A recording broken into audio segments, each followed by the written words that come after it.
Di setiap FYP konten-konten pengepungan di Bukit Duri, aku selalu nemu komen-komen netizen yang bilang kayak, kenapa waktu sinnya bapaknya Rangga di barbecue, kenapa dia nggak pikir buat meluk si Devi biar bisa metong bersamaan? Orang kebakar, badannya kebakar dari kepala sampai kaki nih, disiram bensin terus dibakar. Siapa yang otaknya masih jalan? Nggak ada. Nggak ada.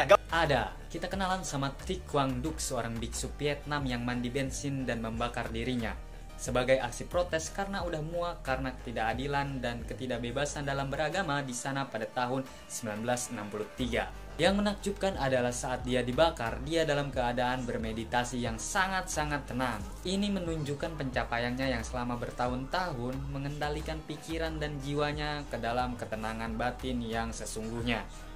Untuk mengendalikan diri dari hal-hal duniawi. Hal-hal duniawi termasuk api. Sampai saat dibakar aja dia tetap tenang. Beda dengan kita yang kena api sedikit aja. Ini kamu udah ada panas cari air cari ini. Ini satu badan kebakaran di barbecue. Kenapa dia nggak ngerasain sakit? Apa pengaruh psikologi? Tentu aja, psikologi dan otak berpengaruh kepada fisik.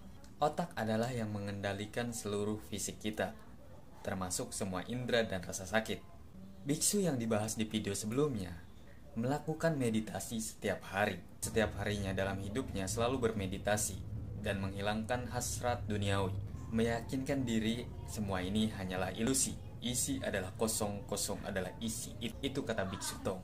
Gua nggak tahu detailnya, tapi kalau manusia meyakinkan otak satu hal secara berturut-turut dalam jangka waktu yang panjang, hal yang diyakinkan ke otak tersebut akan jadi kenyataan. Misal orang yang ngelatih fisik sadar dan psikis alam bawah sadarnya bahwa rasa sakit itu hanyalah sementara, rasa sakit nggak akan dia rasain. Mungkin waktu dipukul atau dibakar, tubuh akan terluka. Tapi, kita nggak bakal ngerasain sakit. Otak nggak bakal merespon dan tahu kalau itu adalah rasa sakit. Ya, kita tetap terluka, tapi nggak ngerasain sakit. Bahkan di kedokteran aja ada namanya efek placebo. Ada beberapa obat yang diberikan kepada pasien yang sebenarnya nggak ngaruh apa-apa, tapi bikin pasien itu sembuh karena pasien merasa yakin bahwa bakal sembuh setelah minum obat tersebut. Padahal yang bikin dia sembuh adalah rasa yakinnya. Banyak contoh yang nggak masuk di akal tapi beneran ada. Lu mungkin pernah dengar cerita ada orang yang angkat tangannya seumur hidupnya.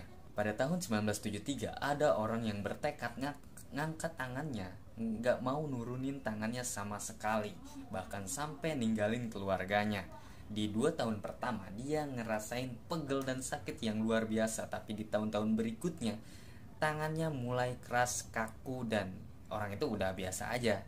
Bahkan kalau dia mau nurunin tangannya, dia udah nggak bisa, karena dia udah yakin selama 2 tahun pertama ngeyakinin dirinya nggak akan nurunin tangannya seumur hidupnya.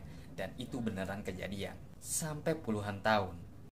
Ini bisa kita aplikasikan ke hal-hal yang positif di hidup kita dengan melakukan hal yang pengen kita latih secara berturut-turut, karena otak akan merespon kebiasaan yang kita lakuin.